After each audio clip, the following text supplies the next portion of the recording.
Halo, selamat sore teman-teman. Kembali lagi kita ke Sore. podcast biasa. Kali ini temanya yaitu tantangan manajemen ASN dan smart ASN.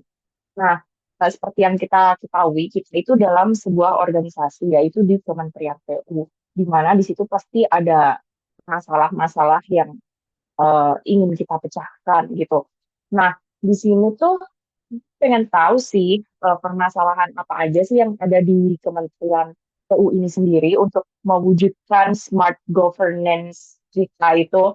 Nah, eh, kayaknya yang paling bermasalah ya setahu aku itu terkait permasalahan absensi.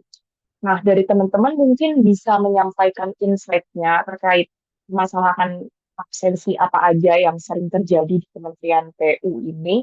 Mungkin aku mau tanya ke Mbak Popi ya. Halo Mbak Popi, Halo Mbak Zira.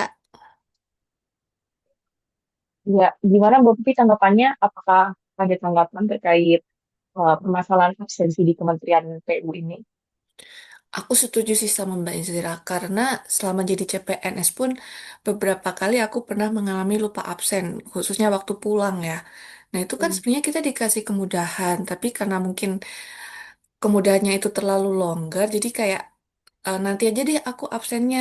Padahal itu bisa jadi malah merugikan diri kita sendiri kayak gitu.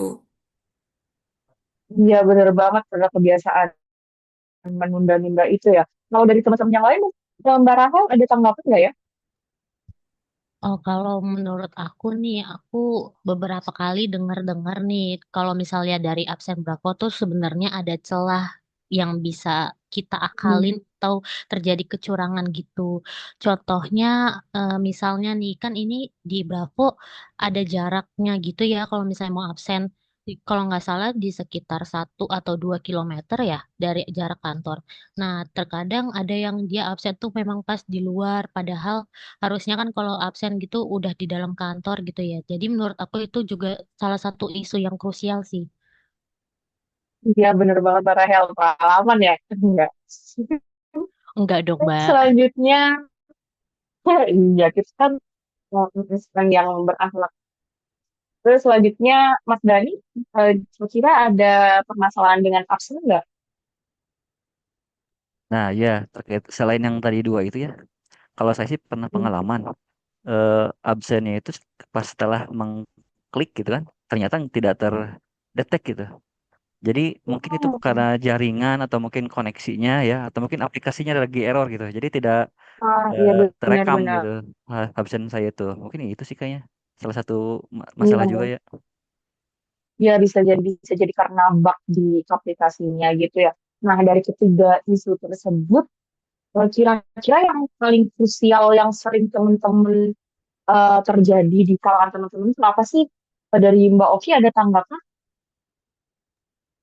Nah, bener banget sih. Jadi ketiga hal yang udah disampaikan sama teman-teman kita tadi, aku pernah ngalamin gitu ya. Jadi sebenarnya semakin mudah sistem aplikasi yang ada di Bravo itu, semakin ada celah nih untuk kita melakukan kecurangan gitu, terutama untuk radius wilayah yang absen tadi gitu. Sama salah satunya mungkin absen onsite ya.